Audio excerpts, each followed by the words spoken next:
सभी को नमस्कार। एक बार फिर से स्वागत है आपका मैथ्स मैजिक के इस ऑनलाइन प्लेटफॉर्म पर। मैथ्स मैजिक राजस्थान में होने वाली सभी प्रतियोगी परीक्षाओं के लिए मैथ सब्जेक्ट को लेकर डेडिकेटेड एक प्लेटफॉर्म है जिस पर हम मैथ्स को सरल बनाने की कोशिश करते हैं। ठीक है, फिलहाल जो सीरीज चल रही है उसमें आरपीएससी पीएसआई के जो पेपर हैं पुराने 2016 के हम करवा चुके हैं। 2021 में जो 13/9/2021 को जो पेपर हुआ था उसे हम करवा चुके हैं। आपने नहीं देखा है तो देख लीजिएगा। ठीक है, बात करते हैं 14/9/2021 को जो पेपर था उसकी। ठीक है, देखते हैं। पहला सवाल, दो व्यक्तियों ए तथा बी की आय का अनुपात 8:5 है तथा उनके व्यय का अनुपात 5:3 है। ए व बी की बचत क्रमशः 2400 और 2000 रुपये है, तो ए की आय रुपयों में ज्ञात कीजिए। समस्या क्या है? समस्या सिर्फ इतनी है कि यदि आप बच्चे को कोई भी एक मेथड दिखाओगे, ठीक है, कोई भी एक मेथड सॉल्व करवाओगे और वो अगर थोड़ा जल्दी हो जाता है तो बच्चा उसी को बेस्ट मान लेता है। समस्या सिर्फ इतनी है। ठीक है, और जो लोग मैथ्स को गहराई से नहीं पढ़ते हैं, नहीं देखते हैं, उनके लिए समस्या थोड़ी और भी बढ़ जाती है और भी गहरा जाती है। ठीक है, जैसा कि मैं आपको बता रहा हूँ कि सिर्फ अगर आपको मुझे वो मेथड पसंद है जिसमें आपको सबसे कम चीज़ें याद रखने की ज़रूरत हो, और आपको भी मेरे ख्याल से वही मेथड पसंद होने चाहिए। जैसा कि इस इस वाले क्वेश्चन को आप कर सकते हैं सिंगल इक्वेशन से। ठीक है, सिंगल इक्वेशन से। दूसरा डबल इक्वेशन से,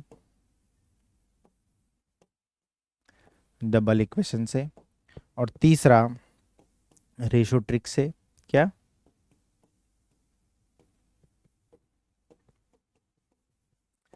रेशो की ट्रिक से। तीनों चारों मेथड की कमियों को और इनके मेथड के जो फ़ायदे हैं उनको आपको समझना पड़ेगा, और उनको समझने के बाद ही आप डिसाइड कर पाएंगे कि आपको कौन सा मेथड यूज़ करना है। मेरी आदत है कि मैं पहले वही मेथड बताऊंगा जो आपको यूज़ करना है, उसके बाद जो दो मेथड आपको समझ में आ जाते हैं या फिर अच्छे लगते हैं तो उन्हें यूज़ कर सकते हैं, नहीं तो नहीं। सिंगल इक्वेशन की बात करते हैं। इसमें कुछ पॉइंट की मैं आपसे बात कर लेता हूँ जो बेसिक, जिसकी बात हम हमेशा करते हैं। क्या?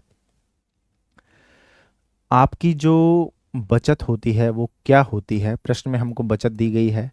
अगर आपकी सैलरी में से अगर आप अपना खर्चा निकाल देते हैं, ठीक है, तो आपके पास जो राशि प्राप्त होती है वो बचत होती है। ठीक है, इतना आप याद रखें।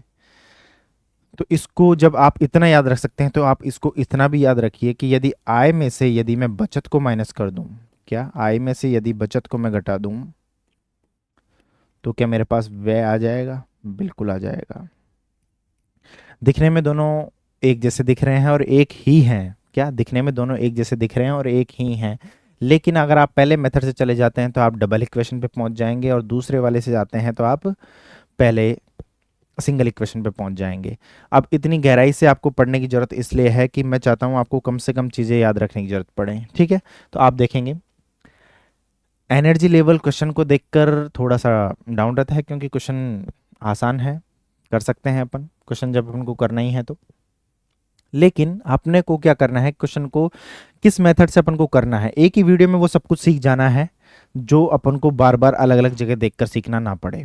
ठीक है, और फिर हमको डिसाइड करने लेना है कि हमारे लिए कौन सा मेथड बेस्ट है और हमें उसी का यूज़ आगे क्वेश्चनों में करना है, और किसी का नहीं करना तो क्यों नहीं करना है, यही हमारा मूल मकसद है, आपको ये बताना। ठीक है, अब क्वेश्चन पर आते हैं। दो व्यक्तियों ए तथा बी की आय का अनुपात 8:5 है, उनके व्यय का अनुपात 5:3 है। यदि ए और बी की बचत 2400 और 2000 रुपये है तो ए की आय रुपयों में है। पहले दिन मैं आपको पूरी चीज़ें ओपन करके बताता हूँ कि हाँ नहीं ठीक है इस तरीके से होगा, लेकिन उसके बाद अगर आप मेरी पुरानी क्लासेस नहीं देखेंगे तो मेरे ख्याल से आप कुछ चीज़ों को मिस करेंगे। मैंने आपसे जब रेशो का कोई सवाल पिछले पीवाईक्यू में करवाया होगा तब मैंने कहा था कि यदि रेशो में कोई भी चीज़ को गुना और भाग करना है, किसी दिन जब कोई क्वेश्चन आएगा तो मैं उसमें इस टॉपिक को इसको समझा भी दूंगा। ठीक है, रेशो में यदि कोई गुना और भाग करना है, मल्टीप्लाई और डिवाइड करना है तो वो हम डायरेक्टली कर सकते हैं क्योंकि उस पर उससे रेशो पे कोई इफेक्ट नहीं आएगा। लेकिन कोई भी संख्या जोड़नी या घटानी है तो हम एक्चुअल वैल्यूज़ में करते हैं, ना कि रेशो में। ठीक है, आप समझ रहे हैं इस चीज़ को? देखिए सवाल पर आते हैं। क्या?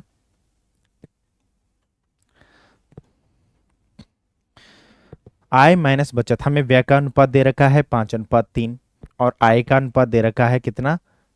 8:5। 8:5। इनकम का अनुपात हमें कितना दे रखा है, 8:5। सेविंग हमारी कितनी दे रखी है, प्रत्येक की मैं बात कर रहा हूँ, ये ए है, ये बी है। सेविंग हमारी दे रखी है, इनकी है भाई साहब की 2400 और इनकी है 2000। ठीक है। और जो एक्सपेंडिचर है उसका रेशियो हमें कितना दे रखा है, 5:3। जो पहला मेथड जो मैं आपको सिखाता हूँ यूज़ करने के लिए वो यही है। क्या आप जानते हैं क्या, इनकम माइनस सेविंग और ये आपका एक्सपेंडिचर आ जाएगा, एक्सपेंडिचर आ जाएगा। तो क्यों ना हम इसी का रेशो ले लें, लेकिन एक्चुअल वैल्यूज़ में से घटाते हैं करते हैं, मैंने आपसे कहा था। तो इनका रेशो यहाँ पर इनकम का है 8 और 5, इसको मैं 8x और 5x मान लेता हूँ। क्या 8x और 5x, ठीक है। पहले वाले भाई साहब की सेविंग 2400 है ए की, और दूसरे वाले की सेविंग है 2000। ये इनका व्यय आता है, और प्रश्न के अनुसार इनके व्यय का रेशो कितना दे रखा है ये आप देखेंगे। क्या 5:3। ये 2400 2000, 5:3, 5:3। क्रॉस मल्टीप्लाई करेंगे, सिंगल इक्वेशन है, सिंगल इक्वेशन बना के इसको सॉल्व कर लेंगे। क्रॉस मल्टीप्लाई करेंगे, एक बार देखिए क्रॉस मल्टीप्लाई करके, ये हो गया 24x। ठीक है, ये हो गया 24x minus 7200 equal to 25x minus 10,000। 10,000 पक्षांतरण कर लेंगे तो ये 25 में से 24 गया तो x बचेगा, और ये 10,000 को इधर लेंगे तो 10,000 माइनस 7200 2800 बचेगा।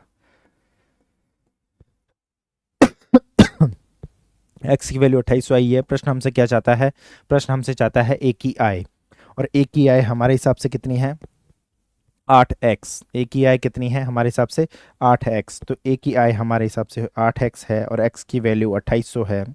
तो 8 इंटू 2800 मल्टीप्लाई कर लेना आप, यूनिट डिजिट देखिए, 8 8 जो 64, 4 आ जाएगा। ठीक है, और 8 दूनी 16 और 6 22, 20, 22,400 रुपये एक की आय है।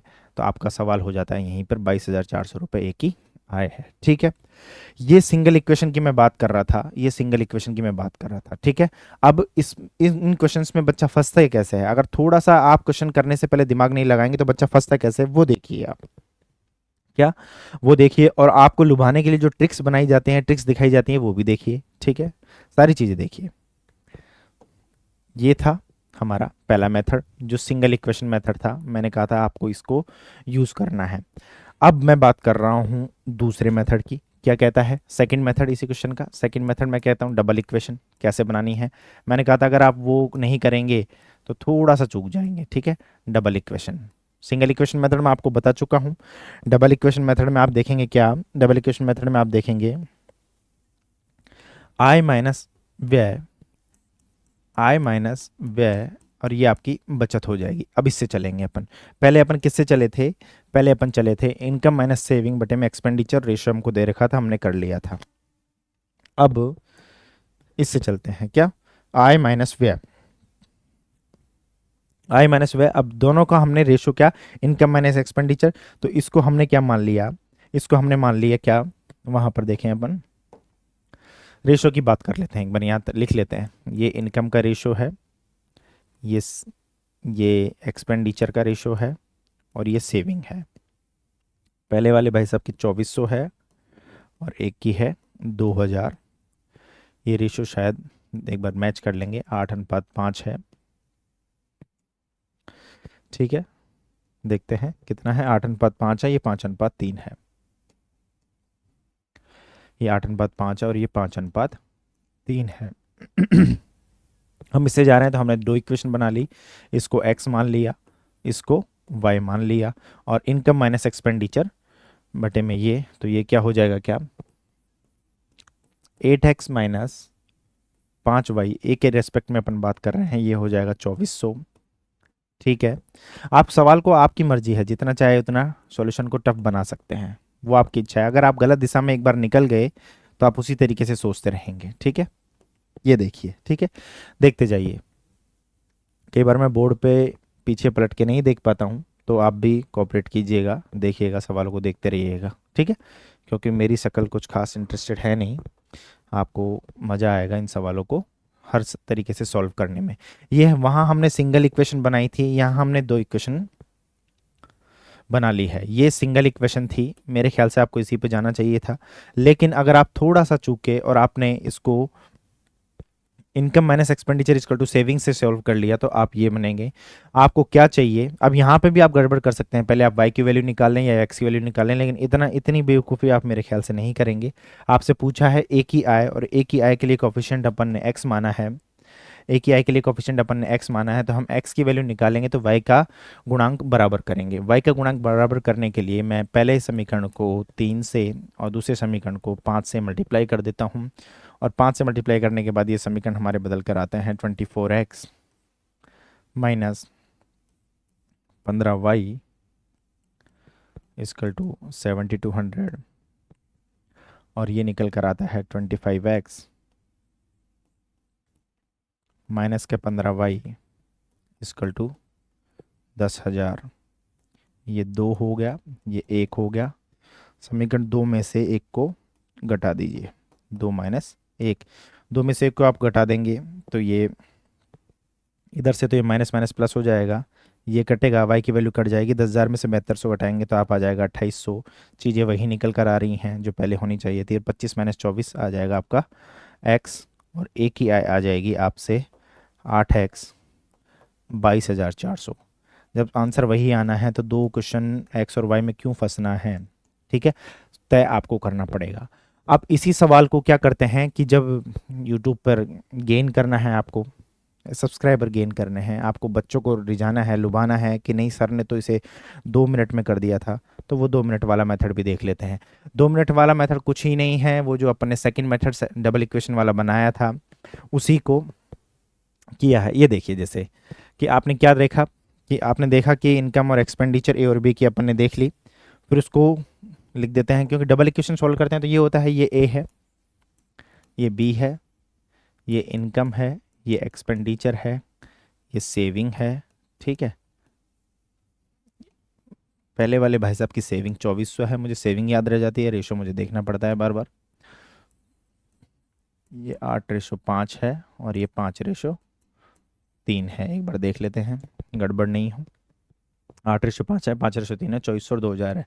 इसी को अपन तीसरे मेथड से जैसे वो सॉल्व करवाते हैं, जैसे क्रॉस मल्टीप्लाई कीजिए, ठीक है, इसका, और क्रॉस मल्टीप्लाई कीजिए इनका, और डिफरेंस को बराबर कर दीजिए। ये क्या हो गया, 5 × 5 25 और 8 दिया 24, तो 25 माइनस 24, 25 माइनस 24। समझ में आ रहा है मैंने क्या किया, मैंने पहले 2 का क्रॉस मल्टीप्लाई किया, डिफरेंस लिखा, 25 माइनस 24, ये आपकी समझ के लिए लिख रहा हूँ मैं बस। और 5 × 2 10,000, ठीक है, 5 × 2 10,000 माइनस 24 × 3 7200, ठीक है। देख रहे हैं आप, 5 × 2 10,000 माइनस 24 × 3, ये क्रॉस मल्टीप्लाई किया तो एक की वैल्यू आ गई 2800, एक की वैल्यू आ गई क्या 2800, और एक की वैल्यू 2800 है तो 8 की वैल्यू निकल कर आ जाएगी 22,400, 22,400। 8 की वैल्यू क्या निकल कर आ गई 22,400। लेकिन ड्रॉबैक की बात करें, कमी की बात करें, भाई कमी क्या है, मेथड तो बहुत अच्छा है, कमी क्या है, इससे आप केवल और केवल आय निकाल सकते हैं, याद रखिएगा, केवल और केवल आय निकाल सकते हैं।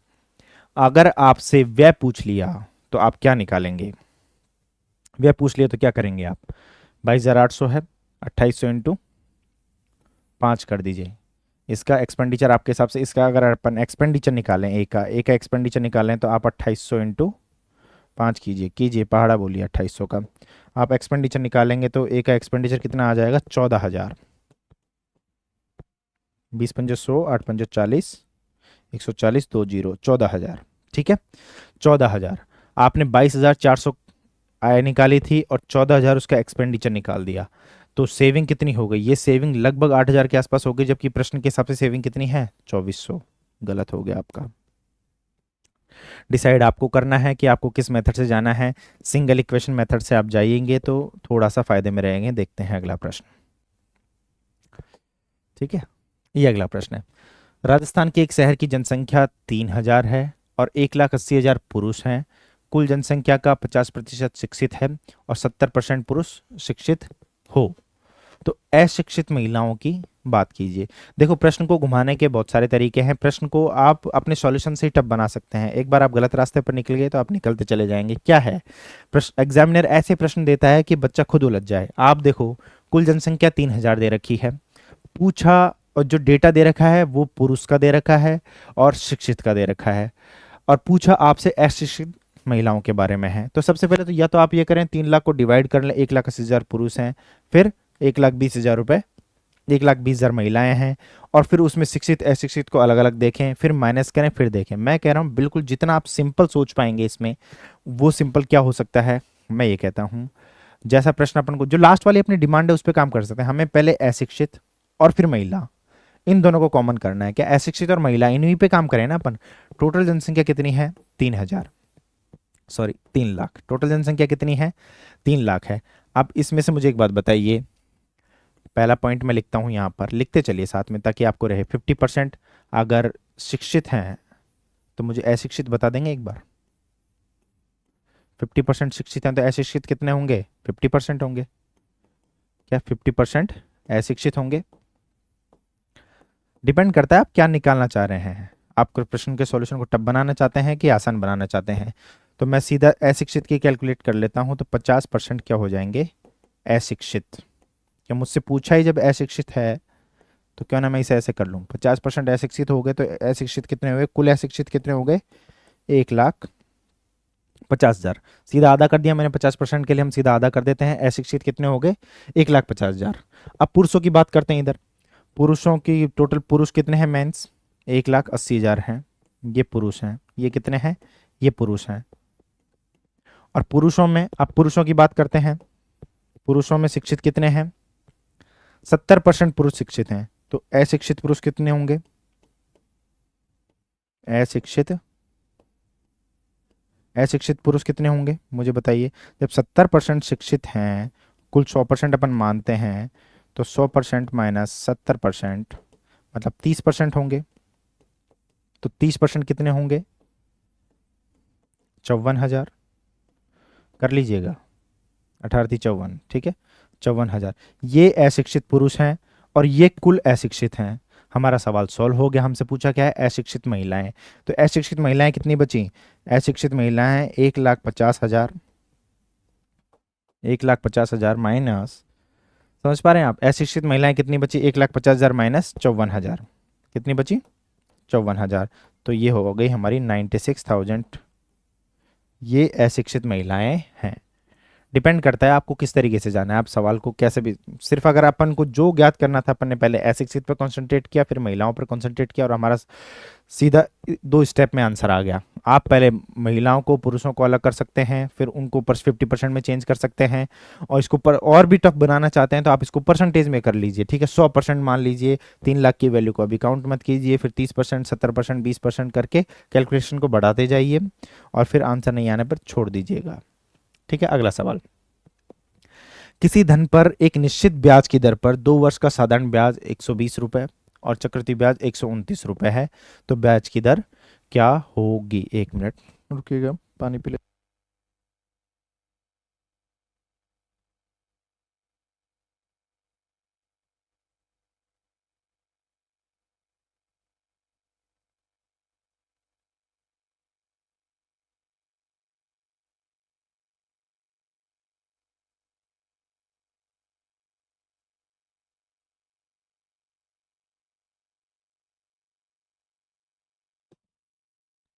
धन्यवाद। किसी धन पर एक निश्चित ब्याज दर पर 2 वर्ष का साधारण ब्याज और इतना है और चक्रवृद्धि ब्याज इतना है, तो ब्याज की दर ज्ञात कीजिए। पहले जो इस पे जो सॉल्यूशंस चलते हैं उनको समझते हैं कि जो ट्रेंडिंग सॉल्यूशंस हैं वो चलते हैं। कुछ ट्री बनाएंगे, कुछ लोग क्या करेंगे, जैसे कि मैं आपसे बात करूं, ये सिंपल इंटरेस्ट है, ये कंपाउंड इंटरेस्ट है। मेरी आदत है मैं बेसिक को भी समझाने की कोशिश करता हूँ। ये फर्स्ट ईयर है, ये सेकेंड ईयर है, ठीक है। देखिए, साधारण ब्याज और चक्रवृद्धि ब्याज के बारे में आपको 2 से 3 पॉइंट याद रखने पड़ेंगे, और याद रखने की कुछ ज़रूरत नहीं है क्योंकि दैनिक जीवन की ये घटनाएं हैं जो आपके साथ और सभी के साथ घटित हो रही हैं, ठीक है। साधारण ब्याज प्रत्येक साल का बराबर होता है क्योंकि साधारण ब्याज में ब्याज पर ब्याज नहीं लगता है, और चक्रवृद्धि ब्याज प्रत्येक साल का अलग अलग होता है क्योंकि उसमें ब्याज पर ब्याज लगता है। पहले साल में चक्रवृद्धि ब्याज और साधारण ब्याज बराबर होता है। सिंपली हमें 2 साल का साधारण ब्याज दे रखा है, तो मैं कह रहा हूँ अगर हमें 2 साल का दे रखा है तो 1 साल का 60 होगा, दूसरे साल का 60 हो गया 120। ठीक है, चक्रवृद्धि ब्याज की बात करते हैं तो हम देखते हैं कि पहले साल का 60 था, क्योंकि पहले साल का साधारण ब्याज और चक्रवृद्धि ब्याज बराबर होगा, तो अगले साल का 129 में से 60 तो आपने पहले साल ले लिया, अगले साल कितना मिला 69। ठीक है, 69 ये मिला अपन को, ये 69 ब्याज पर ब्याज मिला, हमें ब्याज कितना मिला था पहले साल 60 रुपए, और अब ये कितना हो गया हमारा 69। तो 60 तो मिल रहा है, वो तो हमारा जो कोई मूलधन होगा पी, मूलधन कोई न कोई मूलधन होगा, 60 रुपए तो हमें इस पे मिल रहा है। ठीक है, 60 रुपए तो हमें इस पर मिल रहा है। जो हमें 9 रुपए मिले, जो हमें 9 रुपए मिले वो किस पे मिले, इस 60 रुपए पर मिले। ठीक है, 9 रुपए मिले वो इस 60 रुपए पर मिले। तो हम ब्याज की दर ज्ञात करेंगे क्या, आर बराबर 9/60 इंटू में 100 कीजिए,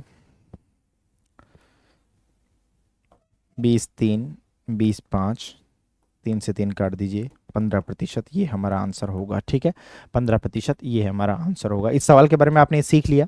ठीक है, अच्छी बात है, आ गया आपको, बहुत बिल्कुल बहुत आसानी से मैंने बताने की कोशिश भी करी। दूसरा 15% आपकी रेट आ गई। अब इसी का मॉडिफिकेशन हम बाद में करेंगे, लेकिन जैसे कि मेरी आदत है कि जो फाइनल रिजल्ट आते हैं हम उन पे एक बार बात करते हैं बेसिक से। ठीक है, क्योंकि आपका बेसिक समझना ज़रूरी है, ये भी बेसिक ही है। ठीक है, इसमें कुछ अलग नहीं है, लेकिन मेरी आदत है सवाल को एक बार थोड़ा सा मतलब डीपली ले जाना, ताकि आपकी समझ बढ़े उस चीज़ को लेकर। और समझ बढ़ाना बिल्कुल आसान है। समझ बढ़ाएंगे आप कैसे, आप देखेंगे क्या कि जो सिंपल इंटरेस्ट का फॉर्मूला होता है वो हम क्या देखते हैं। सिंपल इंटरेस्ट का जो फॉर्मूला होता है वो होता है पी आर टी बटे में 100 मूलधन इंटू दर इंटू समय बटे 100। और कंपाउंड इंटरेस्ट का जो फॉर्मूला होता है वो होता है क्या, पी 1+R/100 की पावर टी माइनस में पी। देखा आपने, ये सिंपल इंटरेस्ट का फॉर्मूला और ये कंपाउंड इंटरेस्ट का फॉर्मूला है। यहाँ पर समय की हम बात कर रहे थे, t इजकल टू 2 ईयर्स की हम बात कर लेते हैं, तो समय हमारा फिक्स हो गया क्या, 2 वर्ष। t इजकल टू 2 ईयर्स, समय हमारा 2 वर्ष हो गया। 2 वर्ष हो गया तो सिंपल इंटरेस्ट सीधा हमारे यहाँ पे 2 हो जाएगा। क्या सिंपल इंटरेस्ट हमारे यहाँ पे क्या हो जाएगा, सीधा 2 हो जाएगा, 2PR बटे में 100, 2PR बटे में 100। और जो कंपाउंड इंटरेस्ट है वो हो जाएगा क्या, P 1+R/100 की पावर 2 माइनस P, ये हो जाएगा हमारा। ठीक है, तो हम इसको थोड़ा सा सरल फॉर्मेट में चेंज कर लेते हैं। CI को P कॉमन ले लिया अपन ने, P अपन ने कॉमन ले लिया, तो ये हो जाएगा क्या,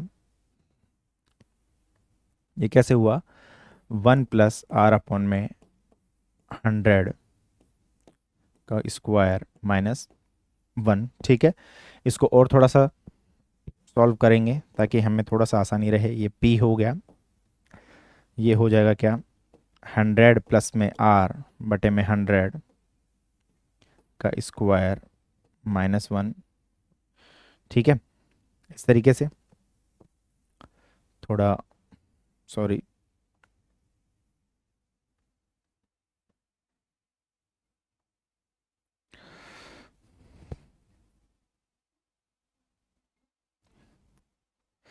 दिख रहा है आपको, बिल्कुल दिख रहा है, जब मुझे दिख रहा है तो आपको भी दिख रहा होगा। ठीक है, 100 प्लस ये R है, ये कितना है, 100 प्लस R है। तो वापस से CI को अपन देखेंगे तो P 100 प्लस R का स्क्वायर, एलसीएम ले लिया मैंने, नीचे 100 प्लस R का स्क्वायर माइनस 100 का स्क्वायर बटे में 100।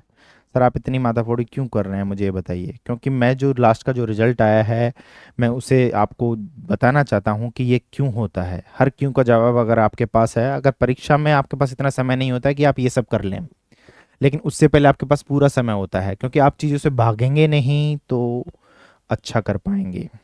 इस चीज़ को याद रखिए।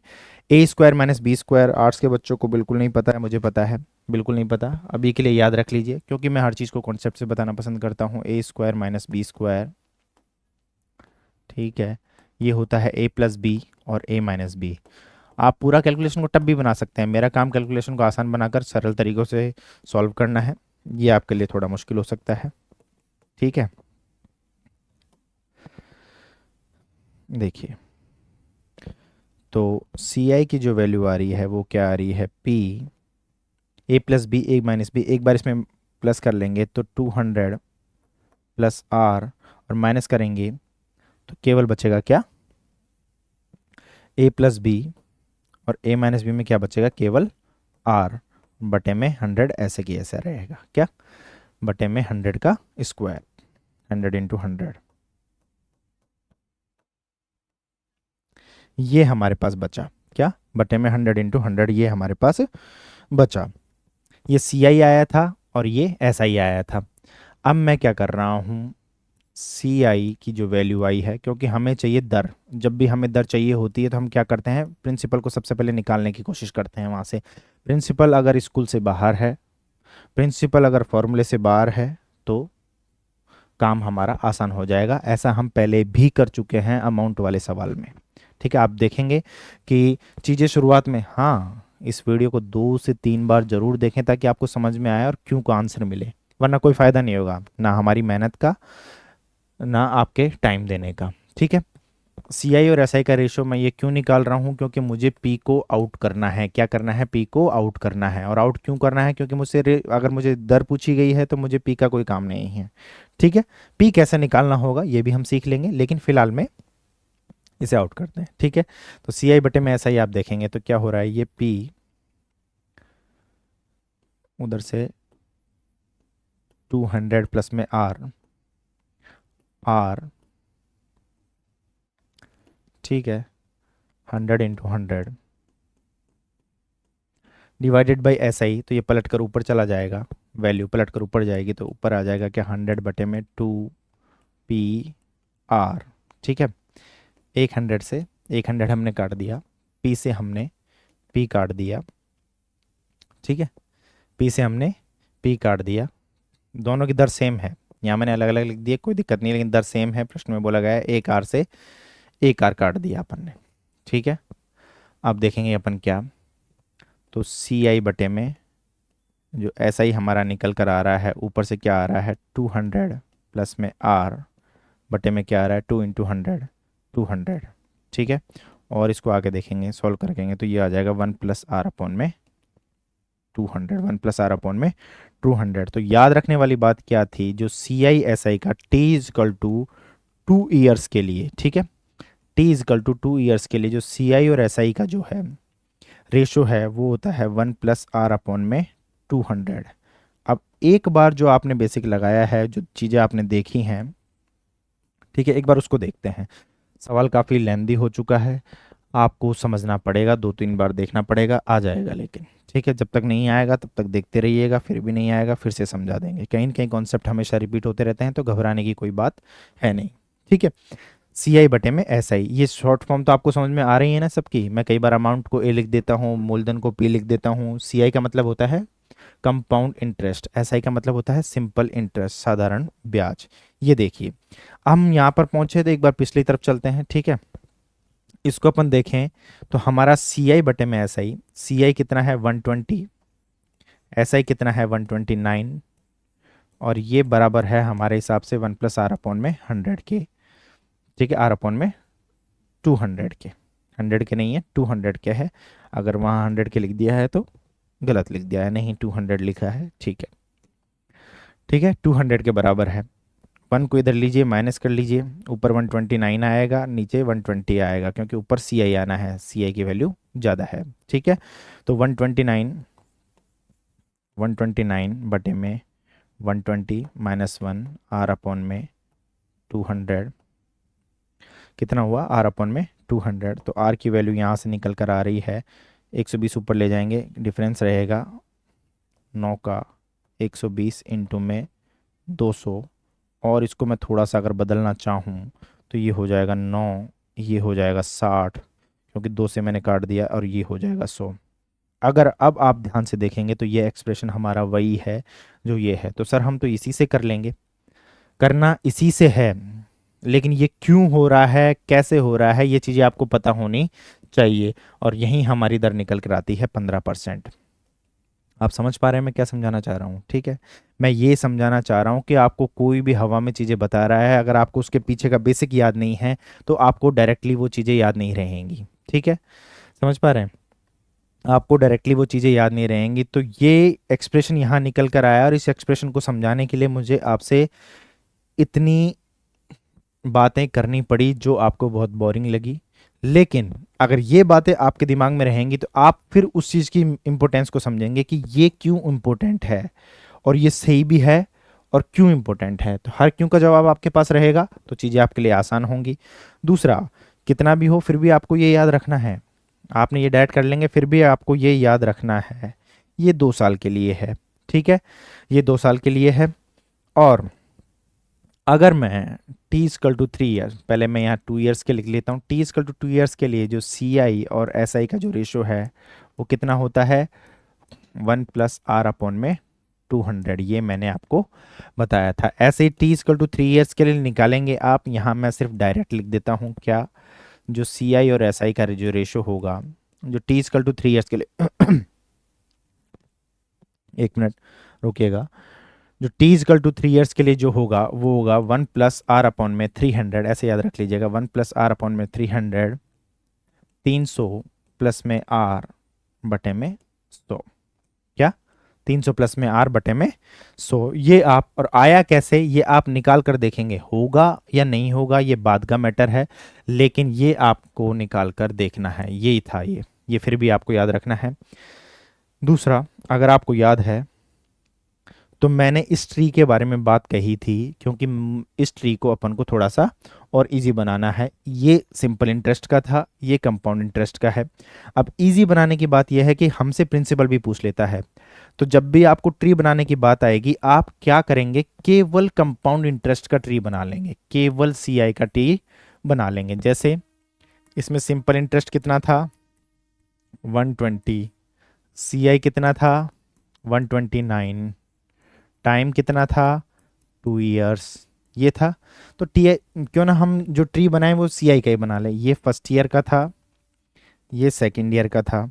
ठीक है, वो दोनों का एक साथ अपन को नज़र आएगा। ठीक है, फर्स्ट ईयर में ये 60 इंटरेस्ट, ये 60, ये तो सिंपल इंटरेस्ट का होगा। और ये हम टोटल ट्री देखेंगे तो डिफरेंस कितना आ रहा है, नो। अब इन तीनों को ऐड करो तो कितना हो जाएगा, 129, 129। ये क्या था, डिफरेंस था। अब यहाँ से हमारा जो मूलधन निकालना है, और जो इसे हम क्यों क्यों बना रहे हैं, कैसे बना रहे हैं, ये हम पीछे देख चुके हैं। अब ये चीज़ें हवा में नहीं चल रही हैं।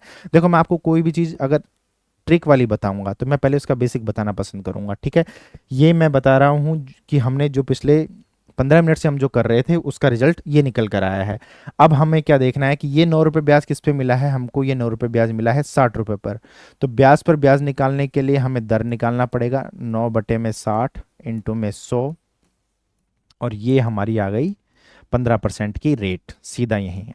सवाल आपका वहाँ 3 सेकंड में, 5 सेकंड में, 10 सेकंड में हो जाएगा, लेकिन अगर आपको बेसिक याद रहेंगे तो आप हो जाएगा। लेकिन ये 60 रुपये भी तो किसी पर ब्याज मिला होगा, वो हमारा प्रिंसिपल था। वो हमारा क्या था, प्रिंसिपल था। मुझे एक बात बताइए, जो संबंध इस 60 में और इस 9 में है वही संबंध इस प्रिंसिपल और इस 60 में भी होगा। ठीक है, वही संबंध इस प्रिंसिपल और इस 60 में भी होगा। यहाँ आर निकालने के लिए आपने क्या किया है, 9/60।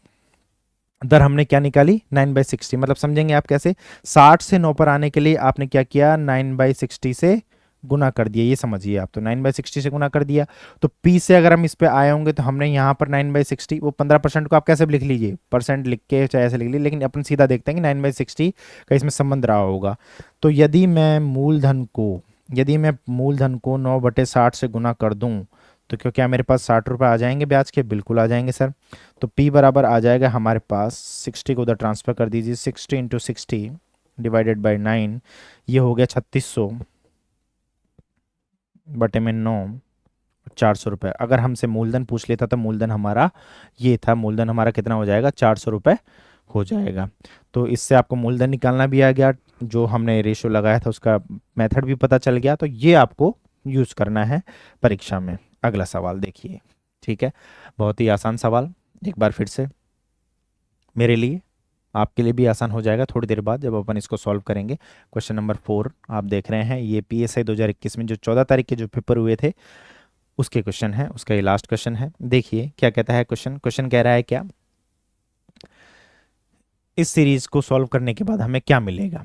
ब्रैकेट्स दे रखे हैं तो पर्टिकुलर ब्रैकेट्स को अपन सॉल्व कर लेते हैं एलसीएम लेकर। जैसे पहले ब्रैकेट को एलसीएम लेकर सॉल्व करेंगे अपन, तो एलसीएम ले लिया अपन ने क्या, 3, ऊपर हो जाएगा 3 - 1 आ जाएगा 2/3। ये पहले ब्रैकेट को अपन ने सॉल्व किया।